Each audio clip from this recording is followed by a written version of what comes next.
Hello everybody, my name is Brent. I'm a believer and a follower of Jesus Christ, and I'm in recovery for drugs and alcohol. Through the power of Jesus Christ and working steps, I've been clean and sober since February the 1st, 2000.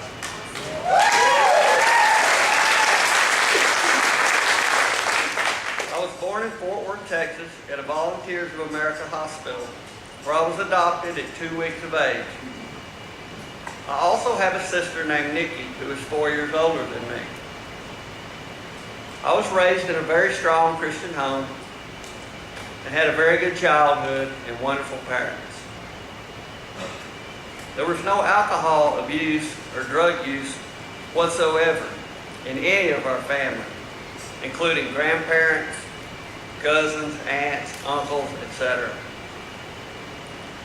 My dad drank a few beers when he went to the deer lease maybe twice a year. That's about it. We pretty much went to church every time the doors were open. I was involved in all sorts of church activities. RAs, choir, camp, etc. I got baptized at age 7 because one of my friends did. That was the only reason. I had no idea what I was doing, and it had no meaning at all.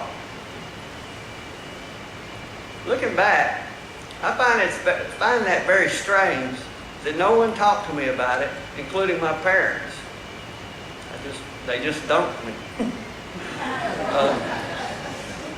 In the 6th, 7th, and 8th grade, I was voted the most thoughtful in a popularity contest at school, which a few years later I would think that was just hilarious. While I was hitting you upside the head or stealing from you, I would say stuff like, "I'm the most thoughtful dude alive," or something like that. I was actually shy and insecure, so I became violent and got in fights thinking no one would know that I was shy. Once a coach at school asked me to steal some starting blocks at a track meet for a guaranteed A in his class, and I accepted his offer.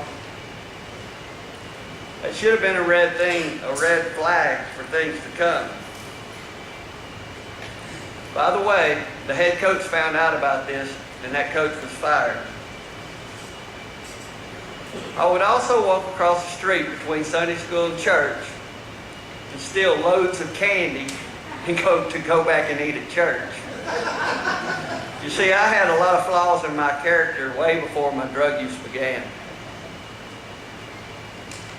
Playing sports had been a very big part of my life since the 4th grade. I played football, basketball, baseball, ran track, pretty much everything. Throughout middle school, I ran with really good kids. And then I got to high school, and I met kids from other schools. I had one friend, that's all it takes, one friend that I met through sports. He drank and smoked marijuana.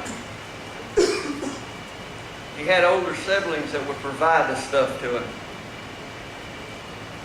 I started smoking pot and drinking with him and some of my new friends pretty much daily. I pretty much abandoned all my other friends because they didn't do those kind of things.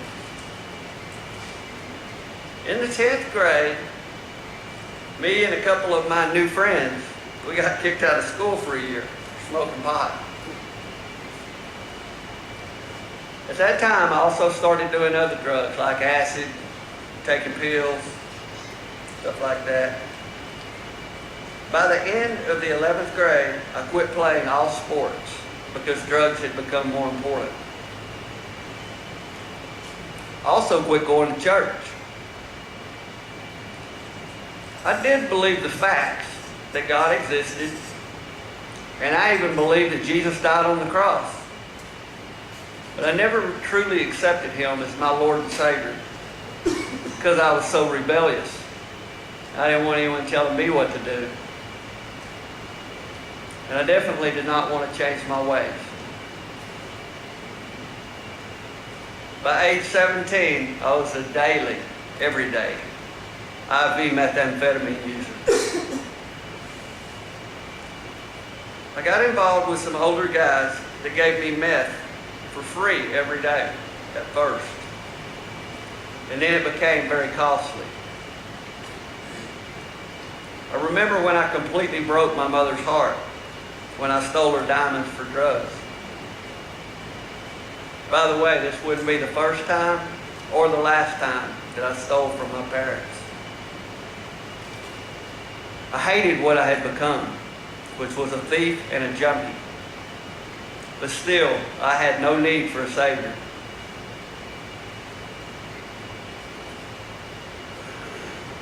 These men that were furnishing me all these drugs, they executed one of my close friends. And after testifying against them, they went to prison and I went to the service. Actually, there's quite a bit more to that story, but it serves no purpose to tell you about it, so I'm not going to. I didn't do so well in service, being the defiant one I was. An example of that, one morning before my morning inspection, instead of shining my boots, I made them as dull as I could get them. My sergeant said, "Private Hoosier, why are your boots not shining?" I said, "Sir, because this private doesn't shine his boots. He likes them dull, sir." Well, after about 6 to 8 months, I was discharged, and my discharge said that I had a defective attitude. You think? Well, I got married to a girl named Denise that was already pregnant. She had a boy named Charles. We were married for 6 years, and we also had a daughter named Ashley. It was 6 years of nothing but drugs and alcohol. When I divorced Denise, although I loved Charles and Ashley with all my heart, it was better for my parents to raise them instead of me. And then when I left Denise, a week later, I met a girl named Dee. She got pregnant very quickly, so I married again. We had 2 kids, Brent and Megan. Dee also had a son named Nathan that I adopted. I had already been in drug treatment twice by this time. I always relapsed because I thought I could just drink beer and stay off the dope, but that never worked for me.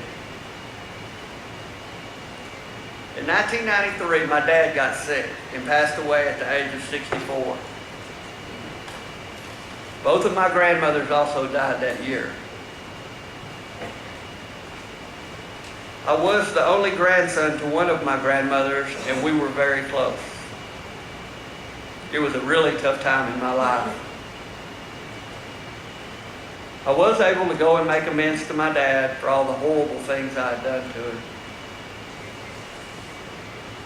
He loved the Lord, and he wasn't angry at me at all.